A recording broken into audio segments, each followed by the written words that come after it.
Welcome back, everybody. This is late night and off grid, and both of those things are true. It's like 11 o'clock at night right now, and we are off grid. We could check in on our power actually. Let's see. We've got a good 40%, 44% power we're riding right now, which is pretty awesome because we had a pretty snowy day and got to plow today, and that was originally going to be the the basis of my video was that I plow. I love my truck. My truck's almost 10 years old. I have a Dodge Ram. I'm not particularly brand specific, although I really do like that truck and I've had it for a while. It plows really well. I got a really great Easy V plow on that thing. And when we were looking for electric vehicles and originally went with the Ionic, we looked through electric vehicles in terms of the Ford F-150 Lightning and Rivian. Rivian was out of our price range, but just in terms of just trying to understand if there was an electric vehicle that could plow for us.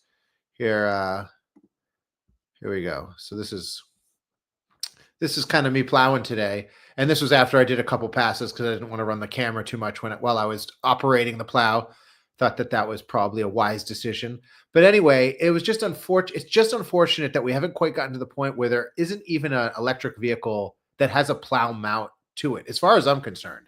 No Cybertruck, no F-150 Lightning, not even the Ram REV, whatever's coming out with that. But I also want to talk about, because this has been just trucks and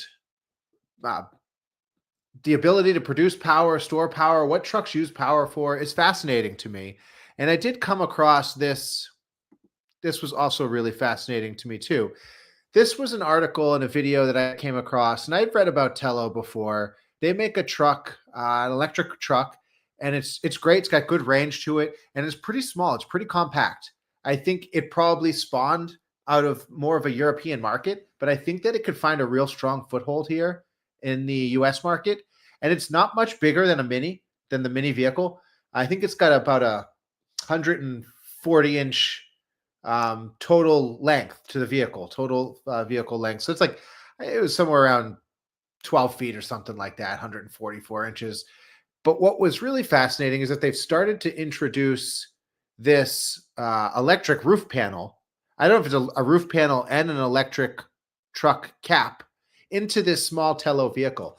And I am still working on this solar paint video is just taking me a while to do, but I am still working on the solar paint video, which I think has a lot of merit to it. I think the idea of solar paint and the perovskite, that material kind of replacing silicone, has some significance. But this truck particularly caught my eye because I was out plowing today. I read this article before, and it just got my mind thinking. And if we can distribute power the right way and have the right kind of weight ratio, I think that the size of a truck that needs to plow, particularly on our farm, as you can see, our farm, it's not like we have a really wide space to plow. We don't have a long space to plow. It's like a half a mile lane, a little longer than that. But it's not necessarily having the largest vehicle to do it. It's just having the right vehicle to do it. So let's just tune in on this for a second. I think this is a really neat video.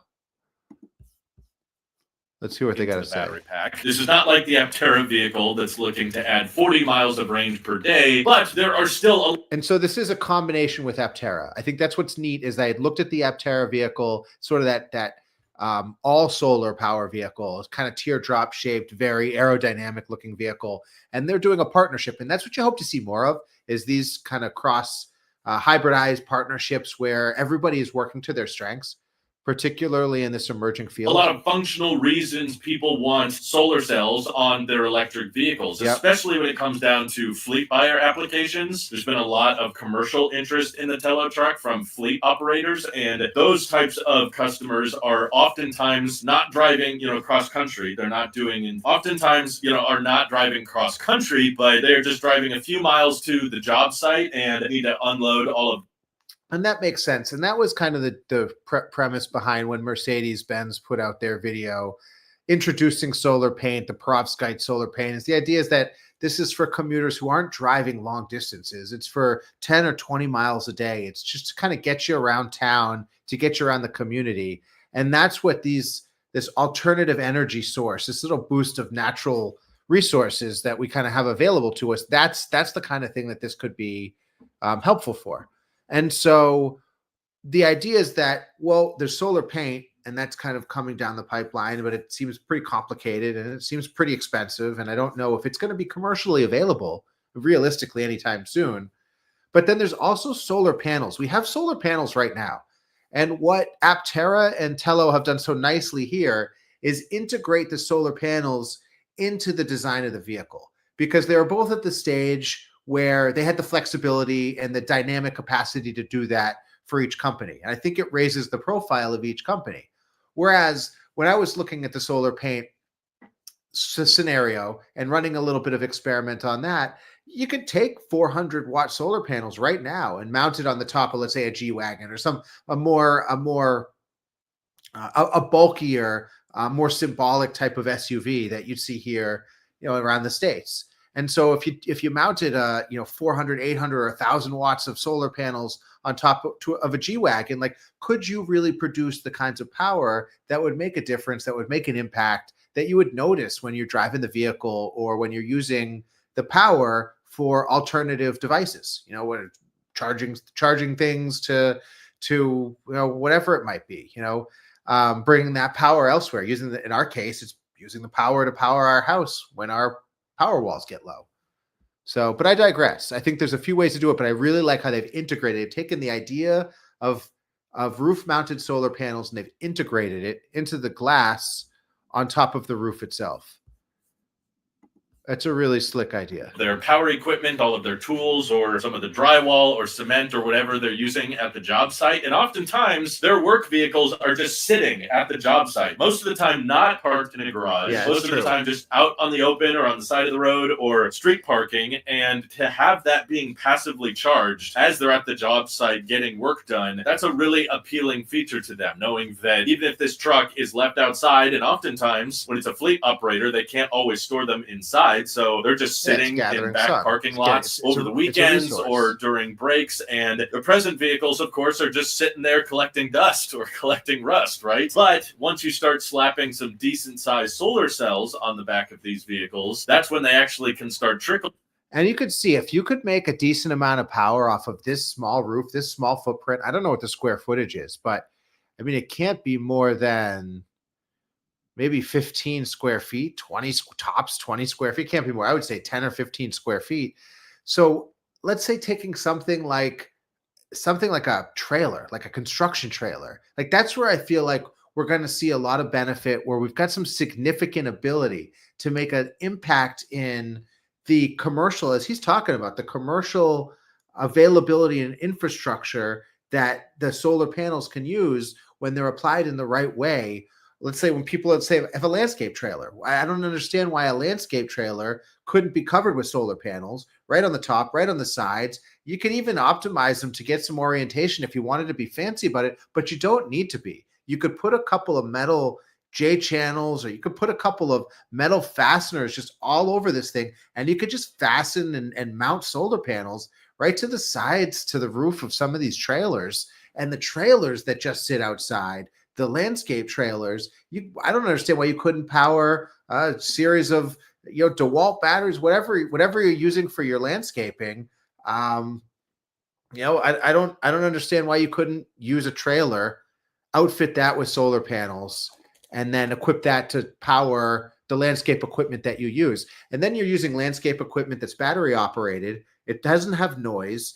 In theory, not in theory, but if you're charging it from the sun, the cost is a lot less, even though there's some upfront costs to get that going. But if you could lease that trailer out, and then you've got happy neighbors, you've got happy clients, because you've got an eco-friendly, environmentally sound landscaping practice where you're not using gas-powered equipment, you're not creating the noise that the leaf blowers and the things like that.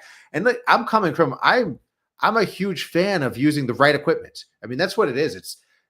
I certainly place a high emphasis on environmental priority and consciousness, just because A, it's the right thing to do, and B, it just feels better. At the end of the day, when I'm running my chainsaw and I'm breathing in gas fumes, it just doesn't feel good. I don't care who you are. If you're breathing in those gas fumes, it just doesn't feel right. So it's not good for the environment. It's not good for your health. And there's ways around this. And so here, I mean, you can even see this is so you could like a tractor, for example, and I've been taking this too. So we've got a couple of tractors. This is our farmer neighbor Ken. He's got the biggest tractor on the block, and so he's out this morning. And we always talk about it. If we had electric farming equipment available to us, we would start to use it, but it's just not practical right now. And same with the plowing. Was just about to head out to plow our farmland down, and there just isn't the practical, efficient, affordable equipment, but there really isn't anything. There isn't anything that's available to us. So that's why I do, when I see these kind of collaborations between companies like Aptera and companies like Telo, I see that we're pushing the needle forward. And I know that it doesn't necessarily mean that this is going to be available to us tomorrow, but it means that we're talking about these kinds of problem solving equations as how they fit into the future of commercial fleet vehicles, small residential urban settings, farms, like things like that. It's pretty versatile. And again, it's not always about having the biggest equipment. It's about having the right equipment. So we're going to let this play out for another minute because it's just a really fascinating. Charging over time, and sure, it's not going to be adding 40 miles of range per day like the Aptera, but it can get a little bit of juice back into the battery pack. They're currently estimating with our models around 1 to 2 kilowatt hours a day, which is not nothing. And no, it's not nothing. And I don't know what their range is specifically. So, but if they're getting 1 to 2 kilowatts, and you could get, I mean, in our Hyundai Ioniq 5, we could get 3 or 4 miles per kilowatt. You know, when I'm driving on sport mode, it's 2.5. But in reality, when everybody else in the family is driving, it's 3 to 4 kilowatts, 3 to 4 miles per kilowatt. So if you're generating a kilowatt or two, you could potentially generate 5 to 10 miles, which in a commercial vehicle setting, like he's saying, a lot of times these vehicles are staying on site or aren't moving as much. That's significant. That really, that can move the needle. And it absolutely, even for recreational uses, help power passive features like cabin overheat protection or Sentry mode style features if you want to have the cameras recording as you go inside or as your payloads are locked up and you don't want people messing around the car. Those are great features that people have come to love and expect between Teslas and Rivians, or with pet mode features. You know, you want to leave your dog in the car, you got to leave that climate control running. All of those things eat into your battery pack energy. And that means that when you come out to the vehicle, it has less range than what you arrived with. Yeah. And we think that adding solar capabilities... I think that's great. I think that he's hitting it right on the head. You're not really getting the range in the battery to extend your vehicle miles. I mean, what you're getting is the benefit of taking some of the load out of the battery pack and being able to redistribute it back into the miles. So you're able, like he said, to use the Sentry mode. I mean, how great is this if this is a commercial fleet and you've got equipment, you've got materials, you've got things that you want to keep track of and keep an eye on, and that now you've got an ability to not only know that those things are under watch, but that you've got the power during the day to kind of charge those systems back up so that you're not necessarily taking that power away from some of your range and some of your miles. I think it's pretty smart to incorporate these solar panels in the roof, in the bed, to give you some auxiliary power for this vehicle. And this is a smaller vehicle, so you're going to get significant range with it. And said, I don't know if this is something that you could put a plow mount on. I would really love to see that. I wonder who the first vehicle that's going to do that is. But this is the way that you could start to get some auxiliary power, even when we start to talk about introducing a plow, something of that nature, something that might need that significant boost of power. Like, how do we make up for that range? So there's ways to do it. The Telo truck, make it a lot more independent and keep that range maintaining itself, even if the vehicle is doing things passively, like keeping the cabin cool or recording its surroundings for security purposes. I also think it just absolutely looks beautiful. I want to give a huge shout out to the Telo employees who designed all the many different renders and configurations of the Telo truck with the different solar canopies. I also think this is going to be particularly useful for people who love camping, which is, of course, a use case we see people using the Telo truck for. That's a slick looking Telo vehicle. We've got great approach and departure angles, surpassing some of other great off-roading vehicles out there. Look, I think this is a great idea. I think at the end of the day, when I'm going back to it, this was